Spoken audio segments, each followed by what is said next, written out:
Today, I'll be brief and big because I want to talk about the big screen effect. So, the Sphere has finally descended in Las Vegas. It's a $2.3 billion entertainment video, and I can only describe it as a massive ball screen thing that can be seen from space. And inside is just as crazy. It's very, very cool. And if I had to look into my crystal sphere, I'd say this is just the beginning. And the trend toward highly mediated experiences is totally spilling into corporate meetings. This is an utter rebuttal to the COVID of it all, right? Virtual conferences, they had their time and place, and maybe they're sticking around because they're really convenient for things like ongoing education and certifications and more instructional stuff. But if you're making a play for in-person experiences, you gotta go big.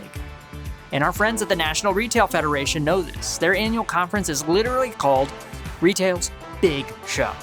And we work with them to make sure their general sessions take full advantage of these big, custom, multi-screen sets. We create incredible audio-visual experiences that compel attendees to take out their phones and begin capturing what they see. Our events team has been documenting this trend away from physical sets to digital ones for a while. And it's really getting to the point where we are designing sets where basically every surface of the stage is an LED screen. I'm not joking.